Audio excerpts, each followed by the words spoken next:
Assalamualaikum warahmatullahi wabarakatuh. Apa kabar teman-teman? Perkenalkan, saya Rozik. Pada video kali ini kita akan membahas tentang callback parameter atau callback function pada Flutter. Di sini kita akan mengulik apa itu callback, bagaimana cara menggunakan callback, dan bagaimana konsep sederhana dari callback function. Oke, langsung saja. Apa itu callback function? Callback function itu sebenarnya sama dengan function pada umumnya, sedangkan callback function bedanya dieksekusi pada function lain, atau bisa juga pada kelas lain atau widget lain bila kita berbicara mengenai Flutter. Callback function ini biasa kita gunakan pada event listener. Kalau teman-teman pernah menggunakan text field, teman-teman akan menemukan di sana ada yang namanya onChange. OnChange berisi sebuah function di mana function tersebut memiliki parameter di dalamnya yang bisa kita gunakan, dan itu berisi value dari text field yang kita gunakan. Sama halnya pada konsep di sini, kita di sini akan menerapkan function callback di mana akan dieksekusi pada kelas lain, dan kelas lain tersebut akan mengembalikan sebuah nilai atau variabel pada kelas yang memanggil. Namanya aja callback ya teman-teman. Call artinya memanggil, back artinya kembali, artinya callback, panggil kembali. Setelah memanggil sebuah kelas, kita akan meminta kembali data atau variabel dari kelas tersebut ke dalam kelas yang memanggil. Itulah konsep sederhana dari callback function. Oke, selanjutnya ini adalah proses dari callback function secara sederhana yang nantinya akan kita terapkan pada project Flutter. Ketika kita pertama kali menjalankan sebuah project Flutter, di sini kita pasti akan mengenali ada istilah init state. Di sini kita berbicara mengenai stateful widget. Pertama kali kita akan menginit state kelas A.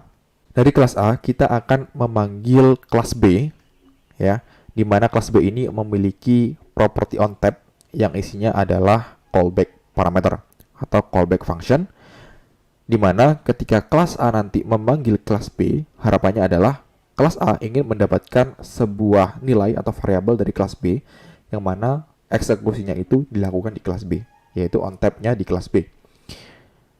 Ketika kelas B ini mengeksekusi atau men-trigger onTap dari usernya, dia akan mengirimkan sebuah callback. Jadi ini loh variabel yang dihasilkan setelah onTap dikirimkan lagi pada kelas A yang memanggil. Sehingga di kelas A ini dia bisa mengolah data hasil eksekusi dari kelas B. Jadi konsep sederhananya seperti itu. Semoga teman-teman dapat memahami apa yang saya jelaskan ya.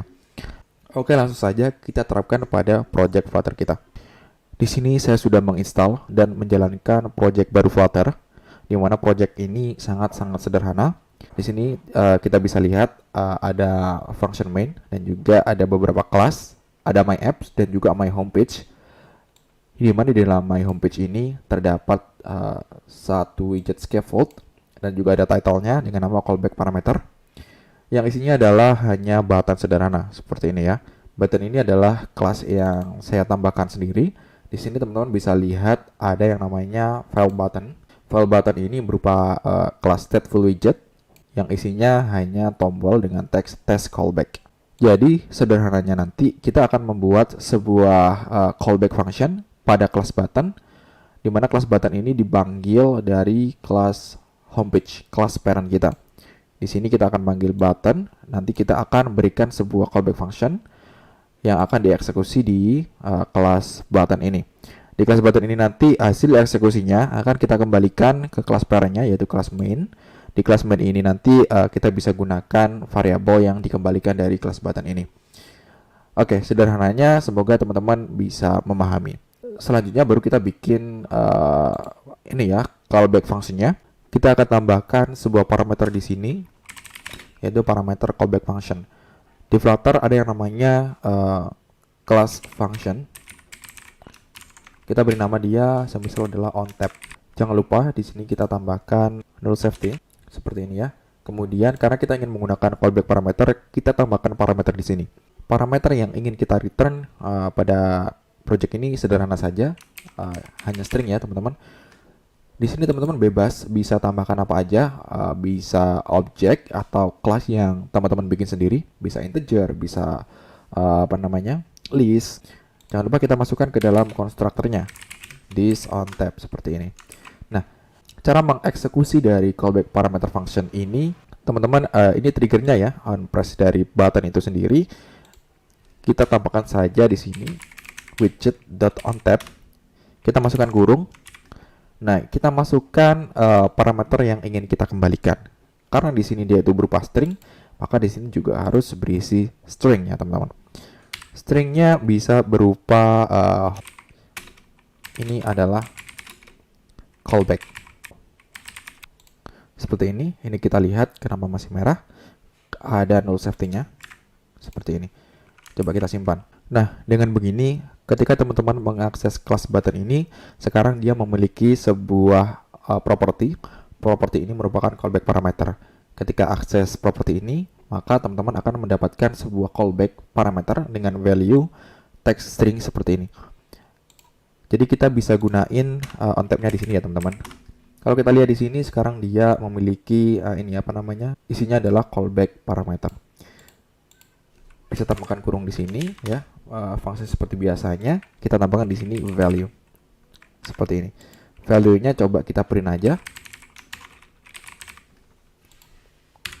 Kita simpan. Kita lihat di di bug-nya. Kalau kita klik, nah dia akan membawa data di mana data ini berada atau dieksekusi pada class button di mana ada di file yang berbeda. Di sini teman-teman bisa masukin nggak hanya string seperti yang saya bilang tadi ya, bisa objek, bisa list atau apa. Dan di sini eksekusinya bisa teman-teman masukin kelas yang sesuai yang teman-teman masukkan di sini. Jadi sederhananya seperti itu untuk konsep dari callback parameter. Untuk video ini saya cukupkan sekian saja karena hanya membahas callback function secara sederhana. Semoga dapat bermanfaat, semoga dapat membantu teman-teman. Dan juga semoga teman-teman dapat memahami. Saya sampaikan terima kasih. Saya akhiri. Wassalamualaikum warahmatullahi wabarakatuh.